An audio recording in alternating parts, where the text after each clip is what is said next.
Hi Pacific Grove Unified School District, I'm a parent from Robert Down and I made this short video to illustrate a concern I have. This concern is about the way we organize our schools and could possibly organize them next year because of COVID-19. Now in this first scenario, we have our schools organized based on their proximity to the school.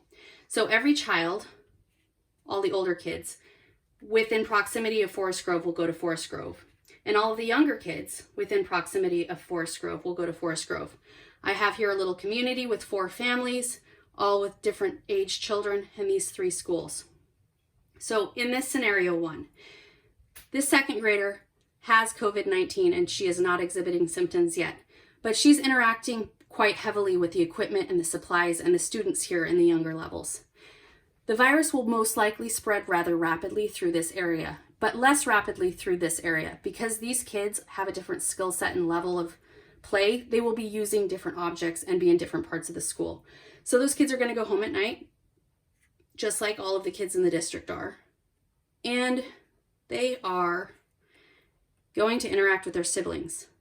And these younger kids who came in contact with her are now interacting with the older kids. And potentially all of these students have the virus. They could be passing it to their parents or their grandparents or what have you.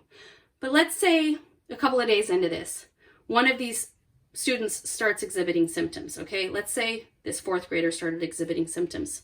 The school's notified by the hospital or the doctor's office, and the school can quickly notify all of those parents and families within that portion of the district. They can say, we know that these kids were confined to Forest Grove. We know what households go to that school, and we can quarantine this school, and we can quickly mitigate this and make sure that it's not spreading, because at this point, none of these students have interacted with these students, these homes, or these schools.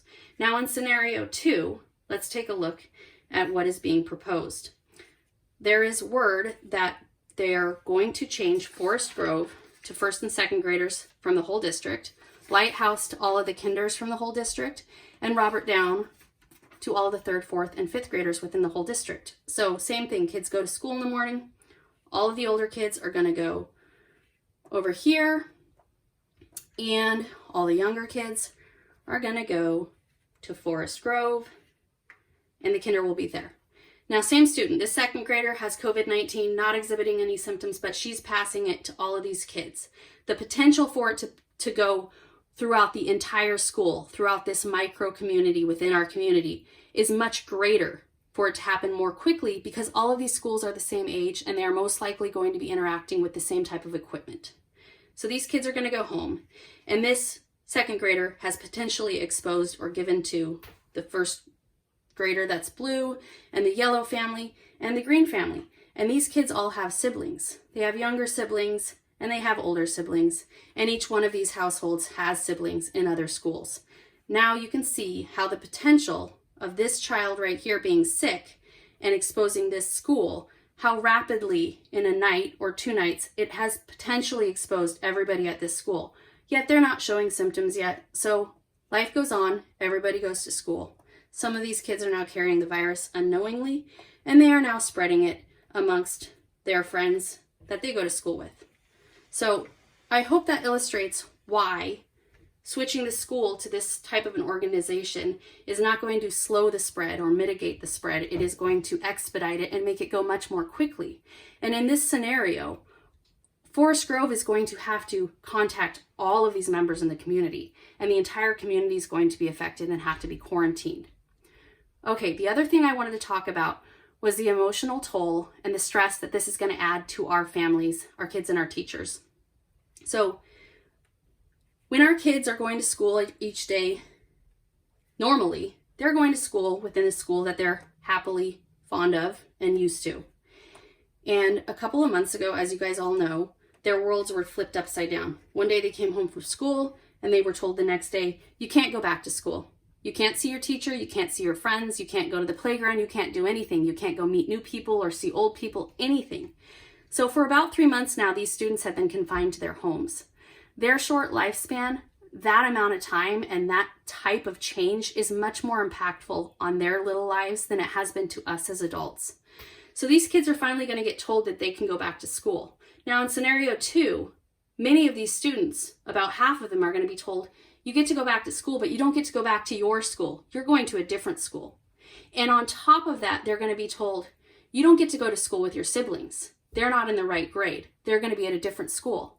So what used to be normal for this second grader to go to school with her kindergarten sister and her fourth grade brother, they're now being torn away from her and brought to these different schools. That is adding another layer of emotional stress to an already stressful situation, and for nothing, because this isn't helping to slow the spread. It isn't helping to prevent the spread. It's actually expediting that spread. So you're going to have to say to each one of these students that same thing. You're going to a different school, possibly without your siblings. Excuse me. Now let's take a look at the parents.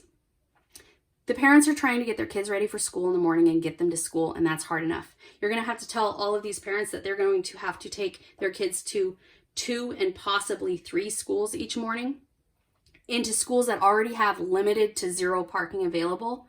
And those parents, no matter how organized they are, and no matter what day of the week it is and how much they planned, this is going to be stressful on those parents on day 1, on day 10, and on day 100. The parents will be stressed out. The kids will absorb that stress. They will sense that stress, and it will stress our children out. And those kids are going to interact with their classmates at school, and they're going to need an outlet, and they're going to take that stress out on their classmates and potentially their teacher. And this is friction and chaos that our teachers do not need to deal with in the classroom when there's already so much friction and chaos going on. I hope this illustrated properly, and I hope that you guys can understand my point of view as a parent.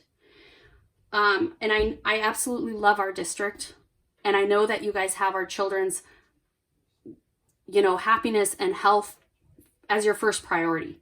But these decisions need to be made more thoughtfully. They need to be thought out so carefully. What's the impact today and next week and next month and next year? Because the impact of this solution, separating these families thin, is not giving us what we're hoping to get, which is slowing the spread and helping to make our children's lives more stable and more normal. I appreciate everything you guys are doing, and thank you so much for listening.